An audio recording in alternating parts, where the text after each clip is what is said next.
चलिए बेटे, B list contributories के क्वेश्चन करते हैं दो जल्दी से, और उसके बाद डेफिशिएंसी अकाउंट पर एक लेक्चर दे करके हम लिक्विडेशन के चैप्टर को कंप्लीट करेंगे।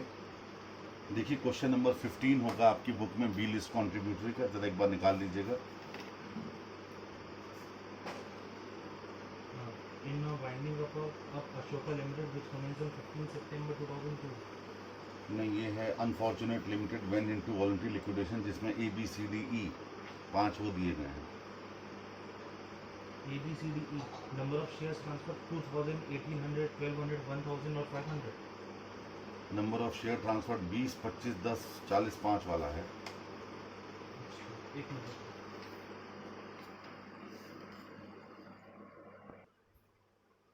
हाँ जी, मिल गया क्वेश्चन। कौन सा नंबर है आपकी बुक में? 14th नंबर है क्वेश्चन। बहुत ध्यान से समझिएगा, कल मैंने आपको बताया था इसके बारे में कि जब ए लिस्ट कॉन्ट्रीब्यूटरीज से हम सब पैसा ले लेते हैं, उनको एग्जॉस्ट कर लेते हैं, लायबिलिटीज का भुगतान यदि फिर भी नहीं हो पाता तो हम बी लिस्ट कॉन्ट्रीब्यूटरीज को कांटेक्ट करते हैं। बी लिस्ट कॉन्ट्रीब्यूटरीज वो लोग होते हैं जो पिछले 12 महीने से, वाइंडिंग अप की एप्लीकेशन से 12 महीने पहले कंपनी को छोड़ चुके हैं, लेकिन उनसे हम तभी कुछ ले सकते हैं जबकि उनके शेयर पार्टली पेड रहे हों जब उन्होंने कंपनी छोड़ी थी, और वो लायबिलिटी अभी तक एग्जिस्ट करती हो जो उनके टाइम पर लायबिलिटी थी। तो वहां पर हम लास्ट में क्या निकाला करते थे? जितना उनका प्रोपोर्शनल शेयर आता था और जितनी उनकी अनपेड अमाउंट थी, विच एवर इज लेस, हम उनसे मंगवा लिया करते थे। ये हमारा कंसेप्ट था बी लिस्ट कॉन्ट्रीब्यूटरीज का। और जिस किसी क्वेश्चन में आपको शेयर होल्डर्स के नाम के साथ टेबल दी गई हो, समझ लीजिए वहां पर यही पॉइंट आपको सॉल्व करना है। देखिए, pessimist limited has gone into liquidation on 10th May 2008. The details of members who have ceased to be members within the year ended 31st March 2008 are given below. The debt that could not be paid out of realization of assets and contribution from present members, A contributories, are also given with their date-wise breakup. Shares are of ₹10 each, ₹6 per share paid up, यानी उनसे maximum हम 4 रुपए पर share मंगवा सकते हैं। You are to determine the amount realisable from each person. Heading बनाइए, statement of liabilities of B list contributories. B list contributories, यहां पहला कॉलम बड़ा सा बनेगा, वहां लिखेंगे क्रेडिटर्स आउटस्टैंडिंग। ये हेडिंग है पहले कॉलम का, on the date of transfer. इसके बाद हम बाकी शेयर होल्डर्स की कॉलम बनाएंगे। जरा एक बात ध्यान दीजिए, हमारी 10th मई को लिक्विडेशन में जा रही है पेसिमिस्ट लिमिटेड। आपको 12 महीने पहले के देखने हैं, और पी जो शेयर होल्डर था वो 20/4 को उसने ट्रांसफर कर दिए थे। ये चीज बहुत ध्यान से एग्जाम में देखा करो। इसका मतलब क्लियर हो गया कि पी बी लिस्ट कॉन्ट्रीब्यूटरी नहीं है, क्योंकि उसने 12 महीने पहले से ही अपने शेयर्स ट्रांसफर कर दिए थे 20/4 को, और कंपनी 10 मई को लिक्विडेट होने जा रही है। आपको लेने हैं 10 मई 2007 से लेकर के 9 मई 2008 तक के लोग, और ये तो अप्रैल में चले गए थे, तो इसमें पी शामिल नहीं होंगे।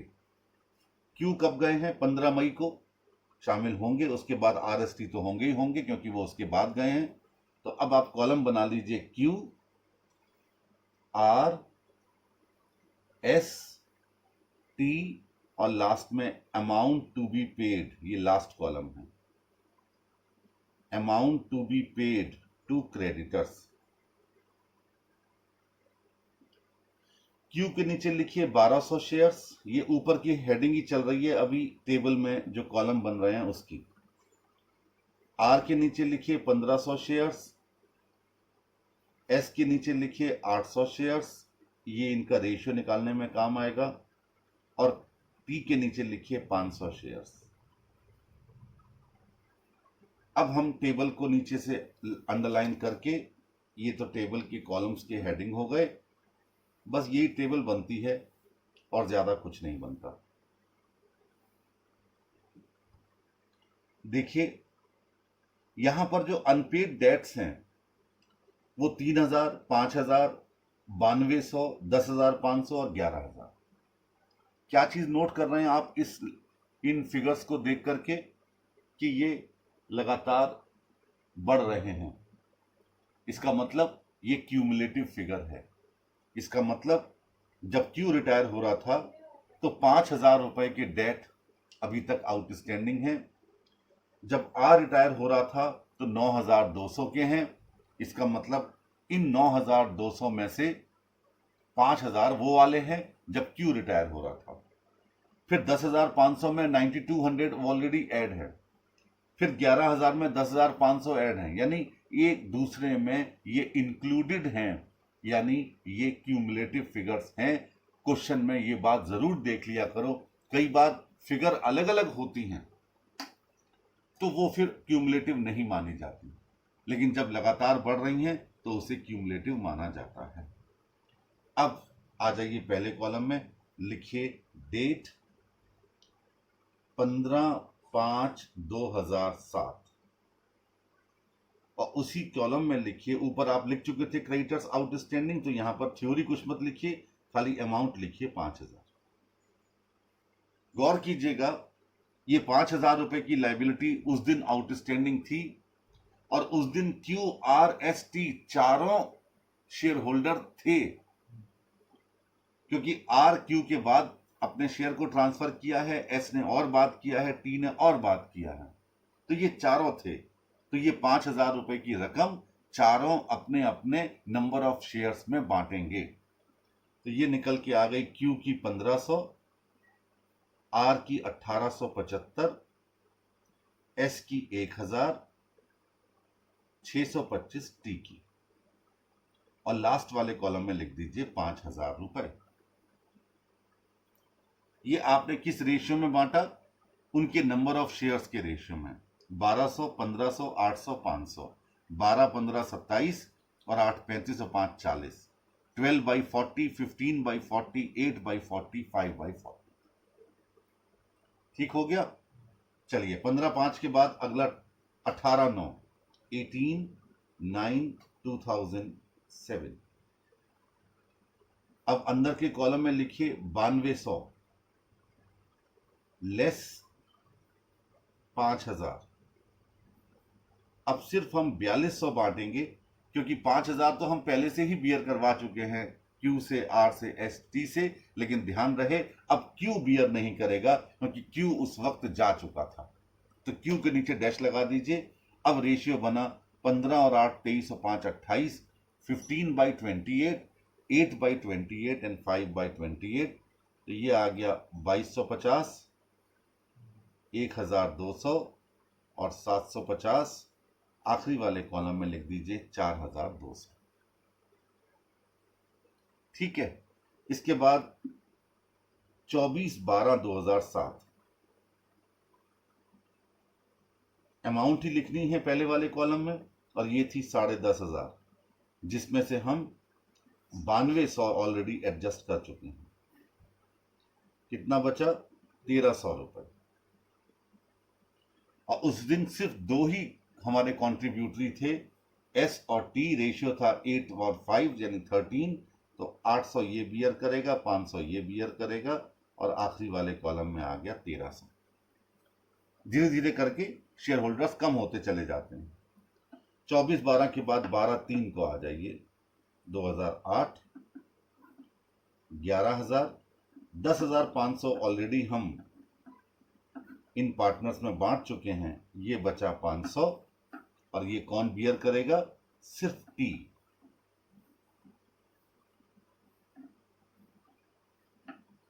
आखिरी कॉलम में, अभी आखिरी कॉलम में हम कुछ नहीं लिखते, वो हम बाद में बात करेंगे।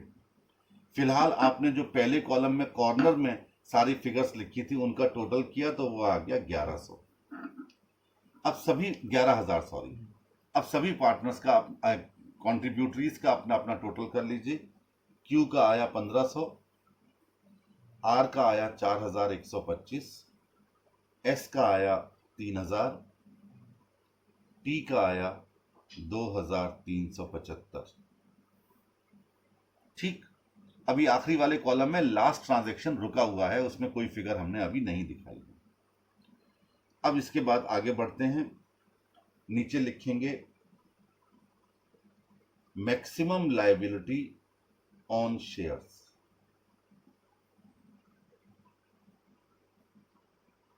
Held, maximum liability on shares held, ये आपने पहले वाले कॉलम में लिखा।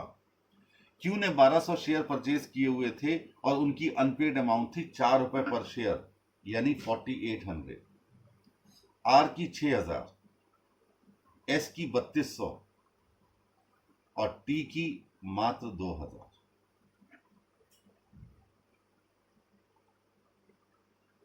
मात्र 2000, क्योंकि उसके पास 500 शेयर्स थे 4 रुपए के हिसाब से। अब हम क्या करते हैं, विच एवर इज लोअर, यानी लीस्ट अमाउंट। तो क्यू 4800 रुपए दे सकता था क्योंकि उसके शेयर 1200 थे, 4 रुपए पर शेयर अनकॉल्ड था, अनपेड था, बट उसको बियर करना है मात्र 1500, तो वो 1500 ही बियर करेगा। आर 4125 करेगा, भले ही उसको 6000 रुपया देना था। एस 3000 रुपए करेगा, भले ही उसको 3200 देना था, लेकिन टी 2375 देना था, मात्र 2000 बियर करेगा, तो 2000 बियर करेगा। इसका मतलब टी ने जो आखिरी ट्रांजैक्शन की 500 रुपए की रकम बियर करनी थी, उसकी जगह वो कितनी कर रहा है, 125, यानी लास्ट वाले कॉलम में लिख दीजिए 125 और टोटल लगा लीजिए, तो ये आ गया 10,625। यानी 11,000 रुपए की लायबिलिटीज में हम बी लिस्ट कॉन्ट्रीब्यूटरी से सिर्फ कितना ले रहे हैं, हम ले रहे हैं 10,625 रुपए। एक बार फिर समझ लीजिए पूरे क्वेश्चन को। P will not be able या will not be liable since he transferred his shares prior to 1 year preceding the date of winding up। पहली चीज तो ये खत्म हो गई। दूसरी चीज, on 15th May 2007 the amount of rupees 5,000 outstanding will have to contributed by Q, R and S and T in the ratio of number of shares held by them, that is 12, 15, 8 and 5। ठीक है। Similarly, the further debts incurred between 15th May to 18th September, 18 सितंबर और 15 मई के बीच वाले dates जो हैं, ₹4,200 for which Q is not liable will be contributed by R, S and T in the ratio of 15, 8 and 5। उसके बाद जो increase होगा वो फिर सिर्फ एस और टी में बांटा जाएगा और लास्ट वाला सिर्फ टी बियर करेगा। तो ये था बी लिस्ट कॉन्ट्रीब्यूटरी का क्वेश्चन। ये 5 से 6 नंबर 7 नंबर तक एग्जाम में आ सकता है और अच्छे पार्ट्स में माना जाता है। अगर उनको लगता है कि बस 5-7 नंबर की वेटेज रह गई है लिक्विडेशन की, तो वो यही क्वेश्चन डाल देते हैं। अगर ज्यादा वेटेज होती है तो liquidators final statement of account डालते हैं, और अगर उससे भी ज्यादा वेटेज होती है तो स्टेटमेंट ऑफ अफेयर्स डालते हैं विद डेफिशिएंसी अकाउंट। अब एक क्वेश्चन और करवा देता हूं जिससे ये पॉइंट पूरी तरीके से कंप्लीट हो जाए, समझ में आ जाए, और उसके बाद फिर हम डेफिशिएंसी अकाउंट पर 10 मिनट का लेक्चर देंगे और चैप्टर कंप्लीट करेंगे। देखिए, कहता है in a winding up Ashoka Limited, which commenced on 15th September 2002, certain creditors could not receive payment out of the realization of assets। साफ कह रहा है कुछ क्रेडिटर्स ऐसे थे जो कि असेट्स के रियलाइजेशन से उनको पेमेंट नहीं हो पाया। And out of contribution from a list of contributories, और ए लिस्ट ऑफ कॉन्ट्रीब्यूटरीज से भी उनको पेमेंट नहीं हो पाया। ये बातें इस बात को और प्रूफ करती हैं कि बी लिस्ट कॉन्ट्रीब्यूटरी कब पिक्चर में आते हैं, जब हमारी असेट्स कम रह जाती हैं पेमेंट करने के लिए लाइबिलिटीज को, और ए लिस्ट कॉन्ट्रीब्यूटरी भी उनको पेमेंट नहीं कर पाते। क्यों? क्योंकि उनका पैसा भी पूरा दे दिया गया होता है कंपनी को। आगे कहता है, following are the details of certain share transfers that took place prior to liquidation and the amount of creditors remaining unpaid. Date पर बहुत ध्यान रखिए।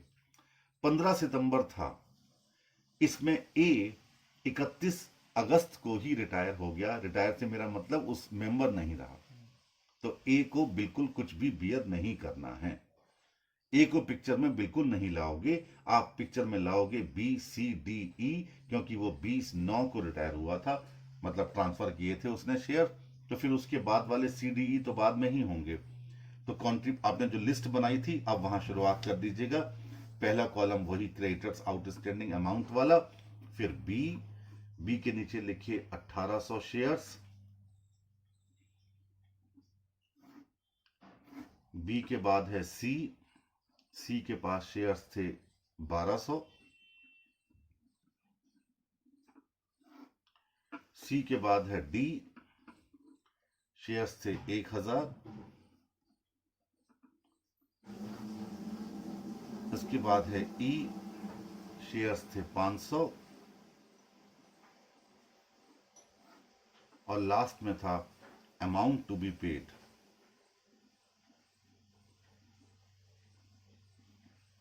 To creditors. ये टेबल बनकर तैयार हो गई सेम उसी अंदाज में। अब जरा क्रेडिटर्स आउटस्टैंडिंग देखिएगा। कहता है ए के टाइम पर 8000 थे, फिर 12000 हो गए, फिर 17400 हो गए, फिर 18600 हो गए, और फिर 22000 हो गए। इसका मतलब यहां पर भी क्या है? क्यूमुलेटिव है। कहता है all the shares were of ₹10 each on which ₹5 per share had been called and paid up. यानी 5 रुपए हमें उनसे मैक्सिमम ले सकते हैं। Ignoring expenses of liquidation, remuneration to liquidators, etc., work out the amount to be realized from the above contributories। यानी आपको सब चीजें भूल जानी है कि लिक्विडेटर का रेमुनरेशन कितना है और एक्सपेंसेस ऑफ लिक्विडेशन कितने हैं। अच्छा, आप कहते हैं सर बाई चांस ये चीज यहां तो कह दिया, लेकिन आगे कहीं कुछ आ सकती है? हाँ, बिल्कुल आ सकती है। अगर एक्सपेंसेस ऑफ लिक्विडेशन और अगर लिक्विडेटर का रेमुनरेशन होगा, पहले तो वो उनमें से घट चुका होगा जो बाकी असेट्स रियलाइज्ड होंगी। लेकिन बाई चांस अगर वो कहता है कि नहीं नहीं साहब, जो बी लिस्ट कॉन्ट्रीब्यूटरी से पैसा मिल रहा है उसमें भी लिक्विडेटर का रेमुनरेशन है, तो फिर आप लिक्विडेटर का रेमुनरेशन और एक्सपेंसेस ऑफ लिक्विडेशन इसमें से अलग अलग करते चलेंगे। मान लो लिक्विडेटर का रेमुनरेशन भी 2% है, तो जितनी अमाउंट बी लिस्ट कॉन्ट्रीब्यूटरी से जब जब प्राप्त होगी, हम 2% पहले लिक्विडेटर का रेमुनरेशन पे करेंगे और उसके बाद लायबिलिटीज का भुगतान करेंगे। अब सबसे पहले लिखिए डेट 20/9/2001 और रकम लिखिएगा 12,000। बांट दीजिए इसे। 4,800 बी के खाते में आई, 3200 रुपए सी के खाते में, 2,667 डी के और 1,333। आप कहेंगे सर इतनी जल्दी कैसे कर लेते हो? जब दरअसल मैंने कैलकुलेट कर रखी हैं आपको समझाने से पहले, जिससे समय कुछ कम खर्च हो। इसके बाद आ जाइए 15/11/2001 को, और 17,400 में से 12,000 लेस कर दीजिए, यानी 5,400। इसे बांटेंगे सी डी ई अपने अपने रेशियो में, 2400, 2,000 और 1,000, टोटल 5,400। इसके बाद 22/4/2002 रकम थी 18,600, इसमें से 17,400 माइनस कर दीजिए, ये आ गई फिगर सिर्फ 1200। इसे बियर करेंगे कौन कौन, डी और ई 2:1 के रेशियो में, यानी 800 और 400। इसके बाद आइए 10/7 को, 10/7/2002, रकम थी आपकी 22,000। 22,000 में से 18,600 आपने लेस कर दिया, बैलेंस रह गया 3,400। इसे बियर करेगा सिर्फ ई। अभी आखिरी वाले कॉलम में हम इसे शो नहीं करेंगे, ठीक है, बल्कि इससे पहले वाली अमाउंट भी हमें शो नहीं करनी चाहिए। यूं कहो कि आखिरी वाला कॉलम सबसे एंड में बनाया जाए। चलिए अब टोटल कर लीजिए। बी का निकला 4,800, सी का निकला 5,600, डी का निकला 7, 6, 6 और 8 14, 5,467 और 6,133, ये निकला ई का। अब मैक्सिमम अमाउंट कितनी थी, 1800 शेयर्स पर 5 रुपए के हिसाब से 9,000, 1200 शेयर्स पर 6,000, 1,000 शेयर्स पर 5,000 और 6,133 यानी 500 शेयर पर 2,500। अब लीस्ट अमाउंट कितनी कितनी कौन कौन बियर करेगा, बी तो करेगा 4,800, सी करेगा 5,600, लेकिन डी भी अब कम रह गया, तो इसका मतलब तीसरी जो अमाउंट हमने पे की थी वो भी पूरी की पूरी नहीं आ पाएगी। तो अभी बताता हूं मैं, ये बियर करेगा 5,000 डी और ये बियर करेगा 2,500। इसका मतलब साफ हो गया, 467 डी बियर नहीं कर पा रहा है और काफी रकम ई बियर नहीं कर पा रहा। इसका मतलब जो अमाउंट टू बी पेड था नंबर 3 पर, पहले तो 12,000 रुपए इन चारों ने बियर कर लिए, उस वक्त तो सबके पास पैसा था। फिर 5,400 ये भी सबने बियर कर लिया, उस वक्त भी सबके पास पैसा था। लेकिन यहां पर पैसा नहीं था तीसरे में, तो तीसरे में कितना पैसा था, अब आप सोचो, 467 रुपए डी नहीं बियर कर पाया और तीसरे ट्रांजैक्शन में उसे 800 बियर करने थे। इसका मतलब वो कितने बियर नहीं कर पाया, 333। ठीक, इसके बाद ई को पकड़िएगा। ई ने पहले 2 ट्रांजैक्शन में 2,333 रुपए बियर कर लिए, जबकि उसकी रकम थी 2,500 बियर करने वाली, यानी तीसरे ट्रांजैक्शन में वो 167 बियर कर पाया। तो 167 और जोड़ दीजिए, तो तीसरे में लिख दीजिए 500 रुपए और आखिरी में नील, यानी टोटल अमाउंट कितनी बियर हो पाई, 17,900, 17,900 रुपीज। चेक कर लीजिए, 4,800, 5,600, 5,000 और 2,500 का टोटल कर लेंगे तो यही 17,900 ही आ जाएगा। आखिरी कॉलम बनाने का सिर्फ यही मकसद होता है। ठीक हो गया। अब जरा गौर कीजिए उसके अगले वाले क्वेश्चन में, जब ए रिटायर हो रहा था, अगला क्वेश्चन मिल गया XYZ लिमिटेड का, 2 अप्रैल को लिक्विडेशन हो रहा है और ए रिटायर हो गया था 1 मार्च को ही, तो ए का काम खत्म। पी, क्यू, आर और एस रह गए, 3,300, 4,300, 4,600 और 6,000। इसका मतलब क्लियर है कि हम क्या कर सकते हैं, हम इन रकमों को बांट सकते हैं। यदि 3,300 रुपए हम बांटेंगे पी, क्यू, आर, एस में, इसके बाद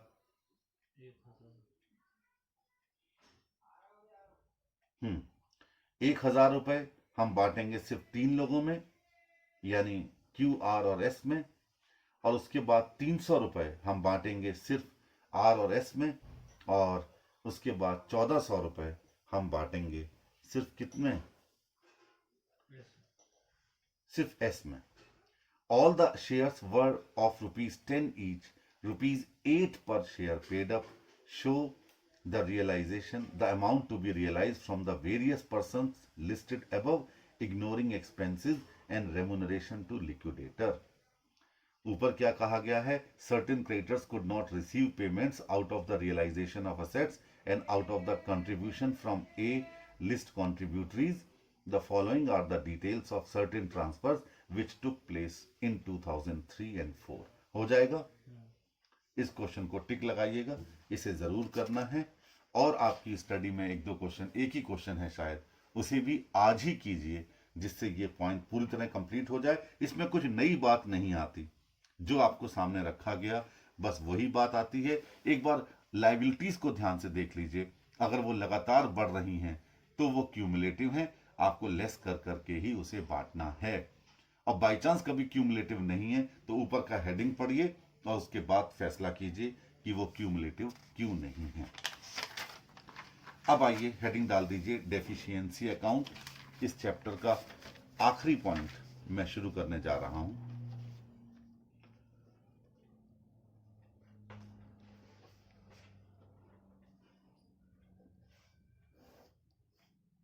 डेफिशिएंसी अकाउंट। देखिए, जहां तक डेफिशिएंसी अकाउंट का सवाल है, ये स्टेटमेंट ऑफ अफेयर्स के साथ में वॉलंटरी लिक्विडेशन के टाइम पर कंपनी के डायरेक्टर्स को ट्रिब्यूनल के सामने पेश करना होता है। ये डेफिशिएंसी अकाउंट इस बात को इंडिकेट करता है कि आपने अब तक कंपनी में क्या किया, आखिर क्या किया आपने जिसकी वजह से आपकी कंपनी में डेफिशिएंसी आई। इसका नाम सरप्लस अकाउंट भी हो सकता है, अगर कंपनी में सरप्लस निकल रहा है तो। Deficiency account explains how the deficiency stated in the statement of affairs has taken place. कैसे जो लिस्ट एच में आपकी डेफिशिएंसी आई, उसके पीछे क्या क्या कारण थे, ये मेंशन करता है डेफिशिएंसी अकाउंट। इसके दो अलग अलग पार्ट्स बनाए जाते हैं। मैं साइड नहीं कह रहा हूं क्योंकि ये भी एक तरीके से स्टेटमेंट है, यहां कोई left hand right hand side नहीं होती, बीआरएस की तरह बनाया जाता है। इसका जो पहला पार्ट होता है उसमें ये बताते हैं वो आइटम्स जो डेफिशिएंसी को कंट्रीब्यूट करते हैं। मैं लिख रहा हूं, first part contains items contributing to deficiency, contributing to deficiency,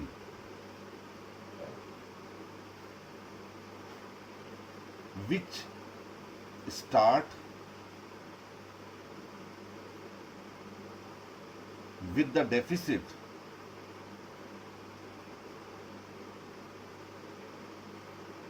on a given date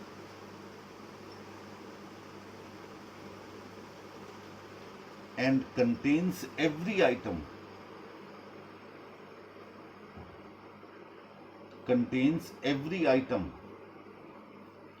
that increases deficiency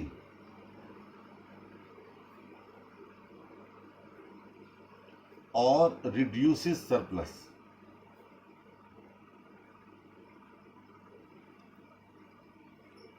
ये पहले पार्ट में आपको दिखाना है item contributing to deficiency which starts with the deficit on a given date.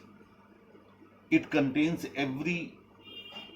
every item that increases deficiency or you may say reduces the surplus। आप कहेंगे sir थोड़ा और समझा दीजिए इसको, कुछ बात क्लियर नहीं हुई। देखिए बेटे, क्वेश्चन में आपको किसी एक डेट पर ये दिया जाएगा कि कंपनी वॉलंटरी लिक्विडेशन के लिए जा रही है। उस दिन असेट्स कितनी हैं, उस दिन लायबिलिटीज कितनी हैं, ये आपको जरूर दिखाई जाएंगी अगर किसी क्वेश्चन में डेफिशिएंसी अकाउंट बनाने को कहा जाता है। डेफिशिएंसी अकाउंट कायदे से तो स्टार्टिंग से ही बनना चाहिए, लेकिन इतनी सारी इंफॉर्मेशन होती नहीं है, तो कम से कम 3 साल की इंफॉर्मेशन को तो हमें क्वेश्चन में दिया ही जाएगा, मिनिमम 3 इयर्स। तो सबसे पहले आप क्या करोगे, अगर 3 साल पहले जो डेट आपको क्वेश्चन में दी गई है, असेट्स कम है लाइबिलिटीज से, excess of liabilities over assets, तो क्या निकली? डेफिशिएंसी। आप इस पार्ट की शुरुआत वहीं से करेंगे। Excess of liabilities over assets on a particular date which is minimum 3 years back. Minimum 5 साल भी हो सकती है, 8 साल हो सकती है पहले, वो क्वेश्चन पर डिपेंड करेगा कि आपको डेटा कब का दिया गया है। तो सबसे पहले तो आप वो लेंगे। अब आप कहेंगे सर कौन कौन से आइटम ऐसे होते हैं जो डेफिशिएंसी को बढ़ाते हैं? बिल्कुल सही क्वेश्चन पूछा आपने। देखिए, बिजनेस में अगर ट्रेडिंग लॉस हुआ है तो वो आपकी डेफिशिएंसी को बढ़ा देगा उन 3 साल में या उन 5 साल में जिनके बैलेंस असेट्स और लायबिलिटीज के डिफरेंस को लेकर के आपने शुरुआत की थी। तो all types of trading losses, ये सब हमारी डेफिशिएंसी को बढ़ाते हैं। स्पेकुलेशन लॉसेस जितने हुए वो सारे के सारे आप शो करेंगे इस पहले पार्ट में। इसके अलावा रीवैल्यूएशन के लॉसेस, जो असेट्स 3 साल में आपने रीवैल्यू की हैं, अगर उनकी वैल्यू कम हो गई है तो वो भी इस पहले पार्ट में शो की जाएगी। Speculative losses other than trading losses, मैंने आपको बताया ट्रेडिंग लॉसेस के अलावा कोई स्पेक्युलेटिव लॉसेस भी हुए हैं। आपने कहीं इन्वेस्टमेंट कर रखा था और वो इन्वेस्टमेंट में आपको नुकसान हो गया, उसने भी आपकी डेफिशिएंसी बढ़ाई होगी या सरप्लस को कम किया होगा। या इन 3 या 5 साल में अगर आपने डिविडेंड पे किया है तो वो भी इस डेफिशिएंसी अकाउंट के फर्स्ट पार्ट में दिखाया जाएगा। तो ये वो आइटम हो गए जो डेफिशिएंसी को बढ़ाते हैं। आप खुद समझ लीजिए कि डेफिशिएंसी को बढ़ाने वाले आइटम कौन कौन से हो गए। सबसे पहले समझ लीजिएगा, excess of capital and liabilities over assets 3 years ago or 5 years ago as shown by the balance sheet. Net dividends or bonuses declared during the period. Net dividend and bonuses declared during the period, ये दूसरा item हो गया। तीसरा, net trading losses. चौथा, losses other than trading losses written off or for which provision has been made in the books during the same period. Next, estimated losses now written off for which provision has been made for the purpose of preparing the statement.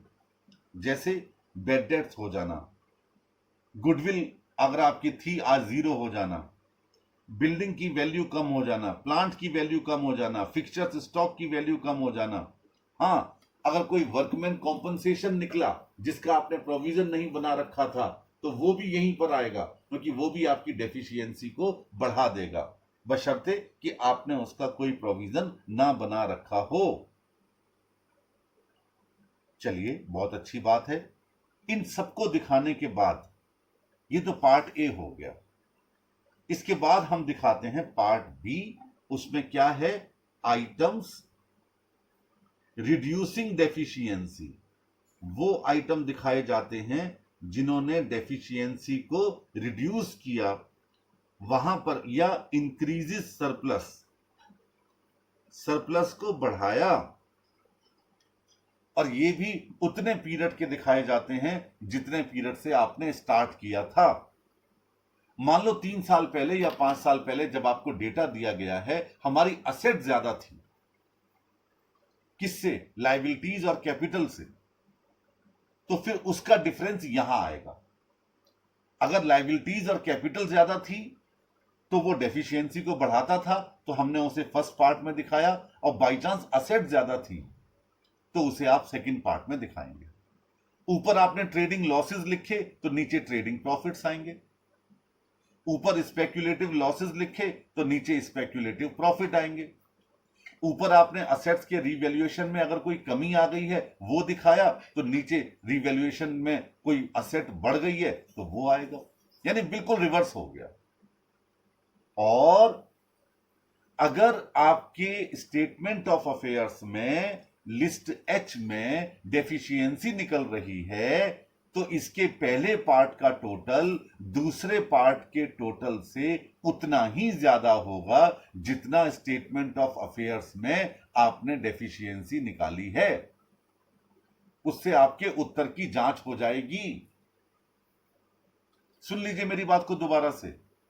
If in the statement of affairs list H shows deficiency, then while preparing the deficiency account, the total of first part will definitely exceeds the total of the second part with the same amount as disclosed in list H of statement of affairs. Statement of affairs में list H में जो चीज आपने दिखा रखी थी, जितनी amount आपने निकाल रखी थी, वो डेफिशिएंसी यहां पर भी नजर आएगी। उससे आपकी उत्तर की जांच हो जाएगी और आपको लगेगा कि आपका आंसर बिल्कुल सही है। और अगर सेकंड पार्ट बड़ा है फर्स्ट पार्ट से तो वो सरप्लस होगा, तो उस क्वेश्चन में आपका सरप्लस आया होगा as per list H. Deficiency account must be prepared for such period being not less than 3 years as may be directed by the official liquidator, और फॉर्मेट फॉर्म प्रेस्क्राइब्ड फॉर्म में बनाया जाता है deficiency account, that is under list H. ये है आपका deficiency account का pro forma. आप मेरे नोट्स में बुक में देख लीजिएगा, मैंने डेफिशिएंसी अकाउंट का एक परफॉर्मा बना रखा है। तो इस चैप्टर में हमने बेटे क्या क्या पढ़ा? सबसे पहले हमने स्टेटमेंट ऑफ अफेयर्स पढ़ा, उसके बाद हमने प्रेफरेंशियल क्रेडिटर्स अंडर सेक्शन 327 पढ़ा, 327, 326 ओवरराइडिंग प्रेफरेंशियल पढ़ा। इसके बाद छोटे छोटे पॉइंट्स पढ़े कि प्रेफरेंस डिविडेंड का एरियर अगर क्यूमुलेटिव है तो उनको कब कब पेमेंट किया जाएगा, कभी priority to equity share holder. इसके बाद हमने लिक्विडेटर्स रेम्यूनरेशन समझा कि लिक्विडेटर का रेम्यूनरेशन कैसे निकाला जाता है, कभी 2/100, कभी 2/102। और आपको ये बताया गया कि कैश इन हैंड और कैश एट बैंक ये कभी रियलाइज नहीं होती। अगर लिक्विडेटर को असेट रियलाइजेशन पर कमीशन देना है तो कैश और कैश एट बैंक कभी शामिल नहीं करते, और वो असेट भी शामिल नहीं करते जो कि ऑलरेडी प्लेज्ड है या मॉर्गेज्ड है। अगर उसका सरप्लस रियलाइज होता है तो जरूर लिखा जाता है। इसके बाद हम लोगों ने कॉल फ्रॉम कॉन्ट्रीब्यूटरीज डिस्कस किया, और वहां एक बात बड़ी प्रमुखता के साथ आपको बताई गई कि अगर कई क्लासेस के इक्विटी शेयर्स हैं तो आपको यह देखना है सबका लॉस परसेंटेज में एक जैसा होना चाहिए। उसके बाद हमने पढ़ा liquidators final statement of account, और वहां पर कुछ क्रम था, कुछ सीक्वेंस था। पहले लीगल चार्जेस, फिर लिक्विडेटर्स रेम्यूनरेशन, फिर एक्सपेंसेस ऑफ लिक्विडेशन, उसके बाद डिबेंचर हैविंग फ्लोटिंग चार्ज, फिर preferential creditors, unsecured creditors, preference share capital, equity share capital, और अंत में एरियर्स ऑफ प्रेफरेंस डिविडेंड अगर आर्टिकल ऑफ एसोसिएशन साइलेंट है। इसके बाद आज हम लोगों ने कंप्लीट किया बी लिस्ट कॉन्ट्रीब्यूटरी, और उसके बाद डेफिशिएंसी अकाउंट। यही है इस पूरे चैप्टर का सब्जेक्ट मैटर। अब इसमें कुछ भी नहीं रहा। अगले लेक्चर में मैं स्टार्ट करूंगा प्रैक्टिकल चैप्टर्स का, जो मेन चैप्टर्स हैं उसका अंतिम चैप्टर कंसोलिडेटेड फाइनल अकाउंट्स। अब वो करवा करके 2-3 दिन में ही वो फिनिश हो जाएगा, बहुत बड़ा नहीं है। एनबीएफसी बिल्कुल बैंकिंग कंपनी की तरह है, उसको करवाऊंगा तो आपकी बैंकिंग कंपनी एक बार फिर रिवाइज हो जाएगी। और तब तक बीच में एनबीएफसी से पहले मैं एएस करवाऊंगा। That's all.